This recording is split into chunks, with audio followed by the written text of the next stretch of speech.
ہے اور اس کے بعد جو ہے اسے توڑ دیتا ہے. جیسا کہ بچے چھوٹے ہوتے ہیں, دیہاتوں میں دیکھیں آپ مٹی بچے لاتے ہیں اور اس سے کھیلا کرتے ہیں, چھوٹے چھوٹے گھر گراؤندے اور جو ہے تمام چیزیں بناتے ہیں. تو وہ چھوٹا سا بچہ ہے مٹی کا گراؤندا بنا رہا ہے, بنانے کے بعد بگاڑ دے رہا ہے, کبھی رونے لگتا ہے کبھی ہنسنے لگتا ہے. حضرت عبداللہ ابن مبارک اس بچے کو دیکھ رہے ہیں اور اس کے بعد اس کے قریب سے گزرتے ہیں. چند قدم جب قریب سے گزرے دل کے اندر خیال پیدا ہوا لاؤ بچے کو سلام کر لیا جائے, لیکن پھر خیال آیا یہ تو بچہ ہے اسے کیا سلام کیا جائے. آگے گزر جاتے ہیں, چند قدم آگے گئے, پھر دل میں خیال آیا اللہ کے نبی تو بچوں کو بھی سلام کر لیا کرتے تھے. پلٹ کر کے آتے ہیں سلام کرتے ہیں, فرماتے السلام علیکم یا ایھا الطفل, اے بچے تجھ پر سلامتی ہو, اے بچے تجھ پر سلام ہو. بچہ جب اتنا سنتا ہے سلام سنتا ہے تو جواب دیتا ہے, کیا کہتا ہے وعلیکم السلام یا عبداللہ ابن مبارک. حضرت عبداللہ ابن مبارک حیران, پہلی ملاقات چھوٹا سا بچہ اس نے میرا نام کیسے جان لیا. آپ نے فرمایا بچے تم نے میرا نام کیسے جان لیا, ابھی تو پہلی ملاقات ہے.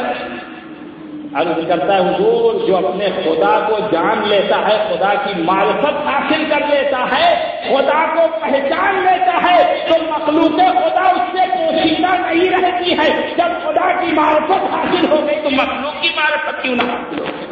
جب خدا کا قرب حاصل ہو گیا, خدا کو پہچان لیا, تو پھر مخلوق کیسے پوشیدہ رہے گی. ہمارے دل کی کیفیت کو وہ جان رہے ہیں, ہم پر ان کی نظر ہے, وہ رہے دنیا کے کسی کونے میں, لیکن جو ہے وہ ہم یہاں عقیدت اگر منا رہے ان کی یاد منا رہے ہیں, اگر غریب نواز کی یاد منا رہے ہیں. بظاہر غریب نواز اجمیر شریف کی سرزمین پر آرام فرما ہے, لیکن یہاں بیٹھے ہوئے تمام چاہنے والوں کو دیکھ رہے ہیں, ملاحظہ فرما رہے ہیں. اگر ہم اعلیٰ حضرت کا نعرہ لگا رہے ہیں, ان کا گن گا رہے ہیں, تو بظاہر اعلیٰ حضرت بریلی کی سرزمین پر آرام فرما ہے, لیکن یہاں بیٹھے ہوئے تمام غلاموں کو ملاحظہ فرما.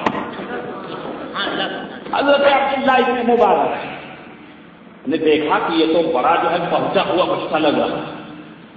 آپ نے فرمایا بیٹا یہ بتاؤ تم یہ گراؤنڈا بناتے ہو, بنانے کے بعد اسے توڑ دیتے ہو, کبھی رونے لگتے ہو کبھی ہنسنے لگتے ہو, اس میں راز کیا ہے, اس میں کون سی بات پوشیدہ ہے.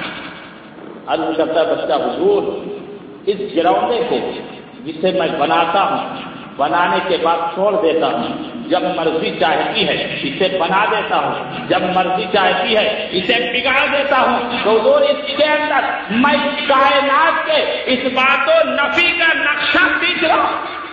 اس کائنات کے اس بات و نفی یعنی اس طریقے سے کیسے اس کائنات کو بنایا گیا اور پھر بگاڑ دیا جائے, تو اس کائنات کے بنانے اور بگاڑنے کا میں نقشہ اس میں کھینچ رہا ہوں کہ جس طریقے سے یہ میرا چھوٹا سا گھر ہے گراؤنڈا مٹی کا, میں جب چاہتا ہوں بناتا ہوں, جب چاہتا ہوں بگاڑ دیتا ہوں. اس کو بنانا بگاڑنا میرے لیے بہت آسان ہے, تو اس سے کہیں زیادہ اس کائنات کا بنانا اور اس کا بگاڑ دینا خدا کے لیے آسان ہے. اور جس طریقے سے یہ میرا گھر ہے میں جب چاہوں بناؤں اور جب چاہوں بگاڑ دوں, تو یہ جو ہے کائنات خدا کی ہے, جب چاہے جب چاہا اس نے بنا دیا اور جب چاہے گا بگاڑ دے گا. کسی کو بولنے کا کوئی حق حاصل نہیں ہے, کسی کو اعتراض کرنے کا کوئی حق حاصل نہیں. اور اس کے بعد آپ نے فرمایا بیٹا یہ بتاؤ کہ تم جب روتے ہو اور مسکراتے اس میں کون سا راز پوشیدہ, اس میں کون سی حکمت ہے. عرض کیا حضور جب جو ہے میرا خیال اس طرف جاتا ہے کہ اللہ تبارک و تعالی نے جب تمام روحوں کو یوم احد جمع کیا تھا تو اس وقت رب نے فرمایا تھا الستُ بربکم, کیا میں تمہارا رب نہیں ہوں. تو قالوا بلا, جہاں ساری روحوں نے کہا تھا وہاں میری روح نے بھی کہا تھا کہ واہ اے رب پروردگار عالم تو میرا رب ہے, تو میرا معبود ہے. لیکن جیسی اس کی عبادت کرنی چاہیے, جیسی اس کی پرستش کرنی چاہیے, جس طریقے سے اس کی اطاعت کرنی چاہیے. ہم نہیں کر پا رہے ہیں، اس لیے رونا آ جاتا ہے کہ رب کی صحیح ہم عبادت نہیں کر پا رہے ہیں، نہ ہم صحیح نماز پڑھ پا رہے ہیں، نہ صحیح تلاوت کر پا رہے ہیں، نہ خدا کا صحیح ذکر کر پا رہے ہیں. تو اس وجہ سے ہمیں رونا آتا ہے. لیکن جب اس طرف خیال جاتا ہے کہ رب کا کتنا احسان ہوا، رب کا کتنا کرم ہوا کہ اس پروردگار عالم نے اپنے محبوب کی امت میں ہمیں پیدا کروا دیا، تو دل مچل جاتا ہے، ہونٹوں پر مسکراہٹ ظاہر ہوتی ہے. تو مصطفیٰ جان رحمت صلی اللہ علیہ وسلم کی امت میں ہونے کی خوشی میں ہم مسکرانے لگتے تھے. حضرت عبداللہ ابن مبارک، یہ بڑی ہماری خوش قسمتی کی بات ہے کہ مصطفیٰ جان رحمت صلی اللہ علیہ وسلم کی امت میں ہے، آقا کے وفاداروں کی صف میں، نبی سے محبت کرنے والوں کی صف میں ہے. یہ لاکھ لاکھ خدا کا شکر ہے.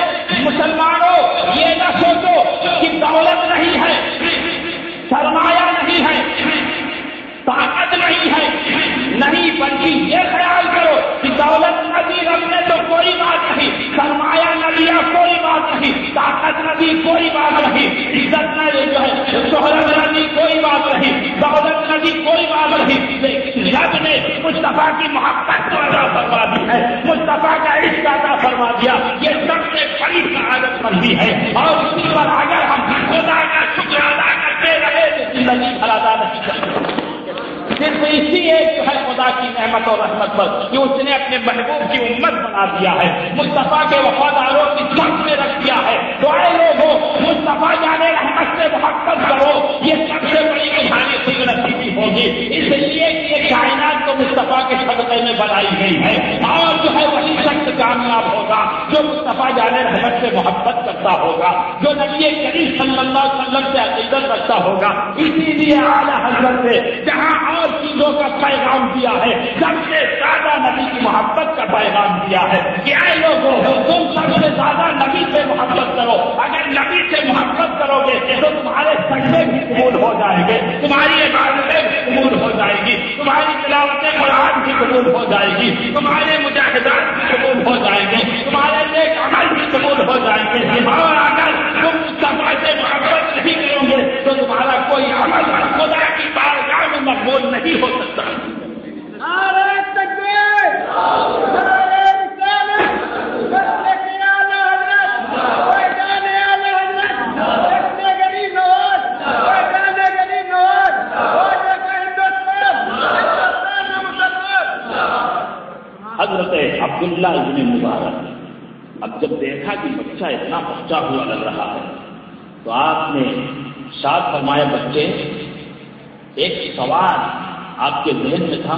آپ نے کہا بچے ایک سوال میرے ذہن میں پوچھوں تجھ سے جسے میں خود ہی نہیں آج تک سمجھ سکا، میں خود ہی آج تک سمجھ نہیں سکا. تو آپ سے بچے نے کیا حضور ارشاد فرمایا، کہا بیٹا یہ بتاؤ کہ نفس اور عقل میں کیا فرق ہے؟ نفس میں اور عقل کے اندر کیا فرق ہے؟ ایک تو نفس ہوتا ہے، ایک عقل ہوتی ہے. کبھی انسان جو ہے دل میں ارادہ کرتا ہے یہ کام کیا جائے تو دل کبھی کہتا ہے نہ کیا جائے، کبھی کہتا ہے کیا جائے.